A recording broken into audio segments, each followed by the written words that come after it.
एक सच्ची आगम कहानी से शुरू करते हैं। नगर का राजा अजितशत्रु ने चित्रकार चित्रांगद की कन्या कनक मंजरी की वाक्य चातुरी से प्रभावित होकर उससे विवाह किया और उसे अपनी पटरानी बना दिया। राजा और रानी ने श्रावक व्रत ग्रहण कर लिए। लंबे समय तक श्रावक धर्म का पालन करके वे दोनों देवलोक में देव बने।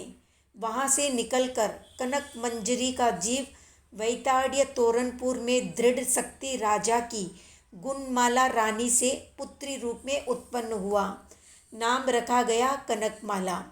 वासक नामक विद्याधर उसका अपहरण करके वैताड्य पर्वत पर ले आया। कनकमाला के बड़े भाई कनक तेज को पता लगा तो वो वहाँ जा पहुँचा। वासक के साथ उसका युद्ध हुआ, उसमें दोनों ही मारे गए। इसी समय एक व्यंतर देव आया। उसने भाई के शोक से ग्रस्त कनकमाला को आश्वासन देते हुए कहा कि तुम मेरी पुत्री हो। इतने में कनकमाला का पिता दृढ़ शक्ति भी वहाँ आ गया।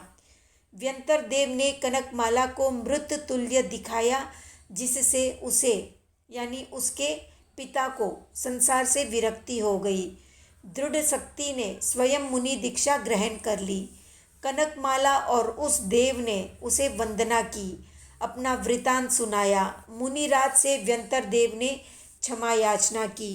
जाति स्मरण ज्ञान से कनकमाला ने व्यंतर देव को अपना पूर्व जन्म का पिता जानकर उससे अपने भावी पति के विषय में पूछा तो उसने कहा कि तुम्हारा पूर्व भव का पति अजितशत्रु देवलोक से निकलकर दृढ़ सिंह राजा के यहाँ सिंहरथ नामक पुत्र के रूप में उत्पन्न हुआ है। वही तुम्हारा इस जन्म में भी पति होगा। उसी के अनुसार यानी उसके कहे अनुसार कनकमाला का विवाह सिंहरथ के साथ संपन्न हुआ। सिंहरथ को बार बार अपने नगर जाना और वापस इस पर्वत पर आना होता था। इस कारण वो नगगति नाम से प्रसिद्ध हो गया। व्यंतर देव यानी कनकमाला का पूर्व जन्म का पिता विदा लेकर उस पर्वत से चला गया। तब सिंहरथ राजा ने कनकमाला को अपने पिता के वियोग का दुख अनुभव न हो, इस विचार से वहीं पर एक नया नगर बसाया।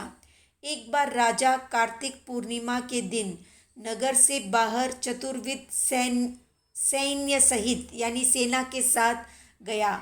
वहाँ वन में एक स्थान पर पड़ाव डाला। राजा ने वहाँ पर एक आम्र वृक्ष देखा जो नए पत्तों और मंजरियों से सुशोभित और गोलाकार प्रतीत हो रहा था। राजा ने मंगलार्थ उस वृक्ष की एक मंजरी तोड़ ली। इसे देखकर धीरे धीरे चलते समय सैनिकों ने भी राजा की नकल करके उस वृक्ष की मंजरी और पत्ते आदि तोड़ डाले, जिससे वो सारा ही वृक्ष ठूंठ सा बन गया।